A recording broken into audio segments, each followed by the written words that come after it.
Speaker, I commend this budget. Thank you. Mr. Speaker. The Honourable Mary Ann Street. We're just making sure that we're right on that. So while that's being done, I call the Honourable Mary Ann Street. Thank you, Mr. Speaker. We've heard a lot in this budget debate, Mr. Speaker, about the lack of vision in this budget, and I agree with that entirely.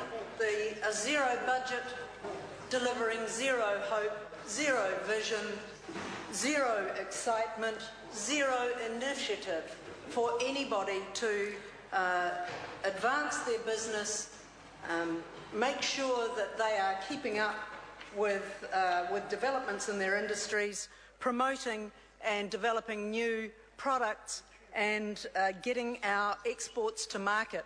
So the lack of those things is apparent and has been covered by my colleagues contributing to this debate already. But, Mr. Speaker, I want to talk about the lack of truth in the budget. I want to talk about the lack of whole truth in the budget. And I particularly want to talk about health, because we hear repeatedly from the Sunshine Minister, Tony Ryle, about the wonderful work that's being done in the health portfolio. And I just want to elaborate on some of the implications for the health portfolio that have been that are apparent in the budget, or they are apparent when you look closely, because the thing that is missing in the figures in the health budget is the whole truth. Of course, the Minister could add $1 more to the health vote and put his hand on his heart and say, never in the lifetime of any human being has more money been paid into the health budget. He wouldn't do that, though, would he? He has been doing that on repeated occasions. Never has there been such money invested in the health portfolio. He could put $1 in and that would be true. But it's not the whole truth. And I particularly want to focus on some of the implications for district health boards, Mr. Speaker, because the Minister says an extra $350 million has gone into the district health boards. Well, I would like to put that in context. While it might be true, and I'm not absolutely persuaded yet that $350 million new money has gone into the DHBs, I want to talk about the things that the Minister's not talking about, which he is requiring the DHBs to absorb this time around. And so it doesn't matter how much he says is being given to the DHBs, what he is failing to tell the public is how much they are being required to absorb out of their new, reprioritised and existing baseline funding. For example, if we have a look at the obligations that the district health boards have now to take up the KiwiSaver payments previously paid by the government out of Central Crown accounts.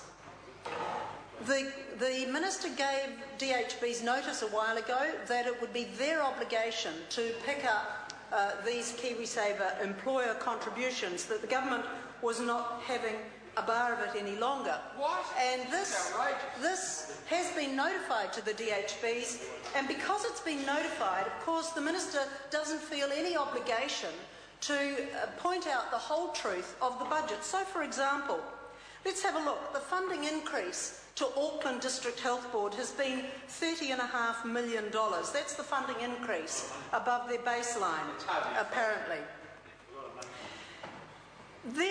Their liability for KiwiSaver in the next year, 2012-2013, is by their own calculation $4.8 million. So already 16% of the new money is to go on to a liability that the Minister is not talking about.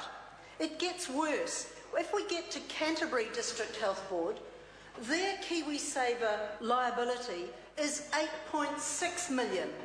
They've been given $20.5 additional funding, 20.5 million, 42% of their funding increase will have to go on the KiwiSaver contribution. 42%. So here is the Minister saying more money is being given to the district health boards than ever before, without saying, and that it's going to go on these services, and it's money is being transferred to provide all sorts of costs. But at least nearly half of that new money at Canterbury District Health Board is going on KiwiSaver alone. But worse than that, Mr. Speaker, if we have a look at the increase of funding to each of the district health boards, we see that the percentage increase across all of the district health boards ranges from a low of 1.33% to West Coast District Health Board to a high of 4.5% at Counties Manukau. 1.33% funding increase at West Coast District Health Board, I suggest, not only does not keep up with ordinary cost of living adjustments and predictable cost increases, but it is going backwards. The DHBs are not better off for this funding. If we have a look at the high one, 4.5% of the, there is a 4.5% increase in funding to Counties Manukau, one of our largest district health boards. Again, even at 4.5%, it is unlikely to cover predictable cost increases. This is meant to cover the increase in the nurses' collective agreement. Now, their collective agreement was modest by any negotiating standards. They negotiated a collective agreement that ran across 41 months effectively because they gave up 5 months' worth of back pay. In the first year it's 2.5%, in the second year it's 2%, in the third year it's 1%. These are not extravagant numbers, and yet there is not enough in these percentage increases across the district health boards for them to meet current liabilities, let alone do the new things that the Minister is requiring of them. And so what does this mean? It means that the district health boards are going to have to cut services. They're going to have to cut services. And where will they cut? Well, they won't be allowed to cut in the hospitals, because that, for the Minister, is too politically sensitive and too obvious. And so money has to go into funding more elective surgical procedures. So for the cost of more elective surgical procedures, the DHB, if they are to manage these additional liabilities, are going to have to cut services elsewhere. And where will they cut them? They will cut them in the community. They will cut the delivery of services in the primary sector, because those services on the ground in the communities go to the little people who don't squawk loudly.